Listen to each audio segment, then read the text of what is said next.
The elegant hush of the Chateau Frontenac's grand dining room shattered the moment a hotel security supervisor planted his thick hand on the shoulder of a black woman sitting alone at a window table, her untouched glass of Pinot Noir catching the last amber light of a Quebec City evening. "Ma'am." The word came out flat, carrying none of the courtesy the establishment prided itself on. "I'm going to need you to come with me. Major Adese Okonkwo Barnes." "No. Wait. That name is in the file." The elegant hush of the Chateau Frontenac's grand dining room shattered the moment a hotel security supervisor planted his thick hand on the shoulder of a woman quietly reading at a corner table, her untouched glass of Pinot Noir catching the last amber light falling through the tall windows overlooking the St. Lawrence River. "Ma'am." The word landed flat, carrying none of the legendary courtesy the establishment had spent 130 years building. "I need you to come with me." Captain Leonie Achebe-Marchand had spent 11 years making decisions in environments where hesitation meant casualties. She had led combat logistics operations in Mali, coordinated evacuation corridors in the Central African Republic, and once talked a panicking corporal through a communications blackout while under indirect fire. She was, by any institutional measure, one of the most competent officers the Canadian Armed Forces had produced in a generation. She was also, on this particular Thursday evening in late November, simply a woman having dinner alone while waiting for her commanding officer to finish a call. She set her book down on the white linen tablecloth with the practiced calm of someone who had been trained to never let her hands move faster than her brain. She looked up at the man who had touched her without invitation. He was broad-shouldered, somewhere in his mid-40s, wearing a dark blazer with the hotel's gold crest stitched above the breast pocket. His name tag read Derek. His expression read something considerably less welcoming than the embroidered crest suggested. "Can I help you?" Leonie asked. "We've had a complaint," Derek said, keeping his voice low but not low enough. The couple at the adjacent table had already paused their soup from another guest. They reported seeing someone matching your description, behaving suspiciously in the hallway near the private event suites on the 3rd floor. Leonie's brow lifted precisely 2 millimeters, suspiciously, loitering, possibly attempting to access a restricted area. "I see." She folded her hands on the table. "And when would this have occurred?" "About 40 minutes ago. I arrived at this table 1 hour and 10 minutes ago," Leonie said. "The maitre who seated me is standing near the service alcove on your left. My server's name is Etienne. He brought my breadbasket and took my order at approximately 7:15. The reservation is under the name Brigadier-General Walter Drummond, Canadian Armed Forces." She paused. "Would you like the confirmation number?" Derek's jaw tightened. The calm, itemized precision of her response was not what he had prepared for. In his experience, and he had done this before, though never here, never in this room, never in a way that would have made it into a written report, people either argued emotionally or quietly complied. They did not produce time-stamped alibis with supporting witnesses while maintaining the expression of someone mildly inconvenienced by a delayed appetizer. "I understand that," he said, recovering his posture, "but I still need to ask you to accompany me to the security office while we sort this out." "Hotel policy. I'm not going to do that," Leonie said. Derek blinked. "Excuse me? You've told me that a guest reported seeing someone matching my description in a hallway 40 minutes ago. I've told you I was at this table before that. The staff can verify it. The simplest resolution is to speak to Etienne, who is 12 feet away." She tilted her head slightly. "Is there a reason that isn't sufficient?" The reason, though Derek would never have articulated it in those words, was that he had made up his mind before he crossed the dining room floor. He had seen her from the doorway, a black woman in a deep green blazer sitting alone at a premium window table, with a glass of wine and a novel, in a room that charged $300 for a tasting menu. And something in his brain had filed that image under a category it had no business being in. He had told himself it was the description, the 3rd floor complaint, procedure. But there had been no complaint, not a real one. There had been a front desk call from a guest on the 4th floor asking whether the woman in the green blazer in the dining room was a hotel guest, or just a walk-in. That was all.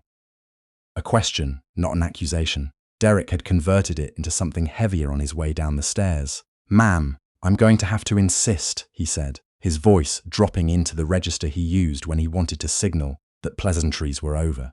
"If you refuse to cooperate voluntarily, I'll need to contact the police and have them assist. The table went quiet in the way that rooms go quiet, when everyone stops pretending they aren't listening. Leonie looked at him steadily. 11 years in the military had given her an almost preternatural ability to read the power dynamics of any room she walked into. She could see the calculation behind Derek's eyes, the assumption that the threat of police involvement would produce the compliance he hadn't been able to manufacture through authority alone. She could also see, in her peripheral vision, that Etienne had noticed the conversation and was already moving toward the maitre d' station. And she could hear faintly the sound of the elevator at the far end of the foyer releasing its doors. "Then I'll wait here," she said, "while you make that call." Derek reached for the radio clip to his belt. He never got to key it. "I'd put that down if I were you." The voice came from the archway leading back from the lobby corridor, and it carried the particular quality of a voice accustomed to addressing 300 soldiers across a parade square. Not loud, not theatrical. Absolute. Brigadier-General Walter Drummond walked into the dining room at a pace that was unhurried and utterly unstoppable. He was 61 years old, silver-haired, wearing a charcoal civilian suit with a small enamel pin on the lapel, the crossed sword and baton of a Canadian Forces general officer set in gold. He had spent 34 years in the army, commanded a task force in Afghanistan, and twice represented the chief of the defense staff in bilateral NATO briefings. He did not raise his voice in restaurants because he had never needed to. He stopped beside Derek with approximately 6 inches between them. "You are harassing a Canadian Armed Forces officer during her private dinner," Drummond said, looking at the security supervisor the way a man looks at a problem he intends to solve before his meal gets cold. "I suggest you explain yourself." Concisely. Derek's radio hand dropped to his side. "Sir, we received there was a complaint from a guest regarding..." "What was the complaint?" Derek's mouth worked silently for a moment. "A guest reported suspicious behavior near the event suites on 3. When?" "Approximately 40 minutes ago." "Captain Achebe-Marchand has been at this table for over an hour," Drummond said. "I made this reservation myself. I spoke to the maitre by phone at 6:45 to confirm a dietary note for the captain's meal. There are at least 3 staff members in this room who can verify her presence and the time of her arrival." He paused. "So either your complaint involved a different person or it didn't exist at all. Which is it?" The room was very quiet.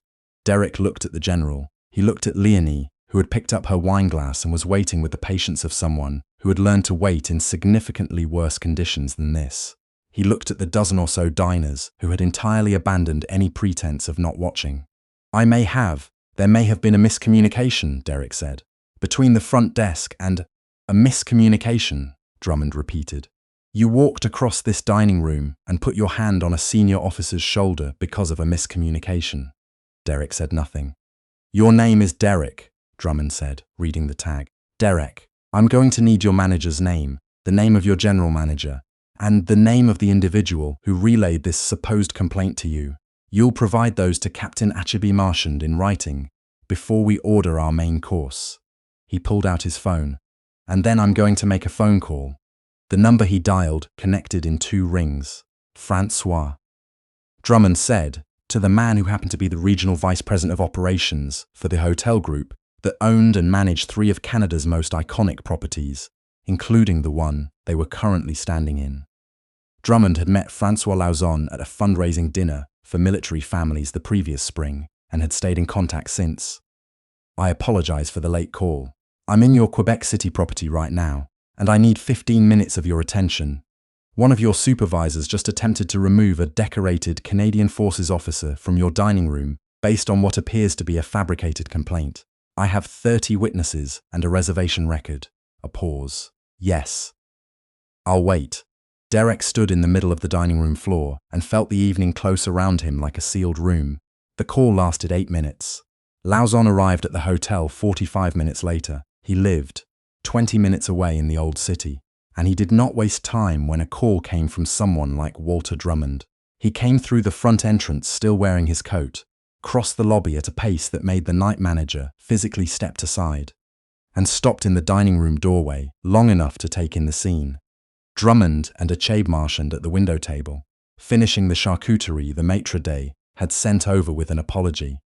Derek standing near the service alcove, his radio still clipped to his belt, but his face carrying the particular grey pallor of a man processing the distance between where he thought he was an hour ago and where he actually is.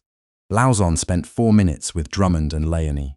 He was warm, direct, and visibly mortified in the way that only someone who genuinely cares about the integrity of a building finds mortifying. He then spent considerably longer with Derek. Leonie did not ask to be present for that conversation, and she wasn't. She had no interest in witnessing Derek's unraveling. She had seen enough of that in her career, the slow deflation of men who had overestimated the protection their authority provided. It was never as satisfying as people seemed to expect. It was mostly just sad. What she found out, 3 days later, from the formal written account the hotel provided as part of their apology documentation, was this. There had been no third-floor complaint. A front desk associate named Claudette had received a call from room 412, a guest asking whether the woman in the green jacket in the dining room had a reservation. Claudette had passed this to Derek as routine information. Derek had taken that information, walked it across 2 floors and through a staff dining room, and converted it into an accusation. It was not the first time. The hotel's internal review, conducted by Lauzon's office over the following 2 weeks, turned up 3 prior incidents involving Derek Holloway. No, that name is in the file too. The hotel's internal review turned up 3 prior incidents involving the same supervisor. 2 black guests had been asked to leave the bar area in circumstances that were later found to have no documented justification. A South Asian family had been followed through the lobby by security for 11 minutes before someone thought to check whether they were registered guests. They were in the governor's suite. They had stayed there every year for 7 years. In each previous case, the complaints had been filed, reviewed, and settled quietly. In each case, the supervisor had been given a verbal warning and returned to duty. The system had absorbed the damage and moved on. It did not move on this time. The letter from the Canadian Forces Legal Directorate arrived at the hotel's corporate office in Montreal 9 days after the incident. It was not threatening, it was not aggressive. It was 4 pages of precise, documented language, outlining the events of the evening in question, referencing the applicable provisions of the Canadian Human Rights Act, and requesting a written explanation of the hotel's existing protocols for guest complaint verification and the disciplinary history of the involved employee. It was signed by Leonie. She had written most of it herself in the evenings after her regular duties, because she had decided, sitting at that window table while Drummond was still on the phone, watching the St. Lawrence move dark and steady below the old city walls, that she was not going to let this be absorbed. Not again. Not one more quiet settlement. Not one more verbal warning. Not a system that cost nothing and changed nothing, and left the next person in a green blazer sitting alone at a window table, waiting for a hand on her shoulder. The supervisor was dismissed 4 weeks after the incident. The hotel group commissioned an independent third-party audit of their security protocols across all Canadian properties. A new complaint verification policy, requiring front desk staff to document the specific nature and source of any security concern before escalation, was implemented chain-wide by the following spring. None of that made the front page of anything. It didn't go viral. There was no footage, no dramatic moment of applause in a crowded room. There was a woman who knew exactly how long she had been sitting at a table, a general who answered his phone in the lobby at exactly the right moment, and a letter that cost the hotel more than a quiet settlement ever would have. Drummond raised his glass of Bordeaux at the end of that dinner, once the food had arrived and the room had returned to its usual hum of conversation. He didn't make a speech. He wasn't that kind of man. To the next promotion board, he said. Leonie picked up her glass. They won't know what hit them. She made lieutenant colonel 8 months later. The security supervisor, last reported, was working evenings at a parking facility in the South Shore, no longer in a position that involved deciding who belonged where and who didn't. Whether he understood why is a question that matters less than the fact that he no longer had the power to act on it. Some lessons come in the form of a conversation in the middle of a dining room where 30 people are watching. Some come in the form of a 4-page letter drafted carefully by a woman who had spent her career learning that the quiet, documented, unrelenting response is almost always more than devastating than the loud one. What Officer Derek counted on, what men like him have always counted on, is that the person they've chosen to confront will be too exhausted, too alone, or too afraid of the consequences to push back. What he found instead was someone who had spent 11 years learning exactly how systems work and exactly how to use them. If this story stayed with you, if you've ever watched someone being treated as less than they are and felt the frustration of a world that too often lets it slide, share it. Pass it along to someone who needs to be reminded that composure is not the same as compliance, and that the most powerful thing in the room isn't always the loudest voice in it. Subscribe to Voices of Courage for more stories of people who held the line when it would have been easier to walk away.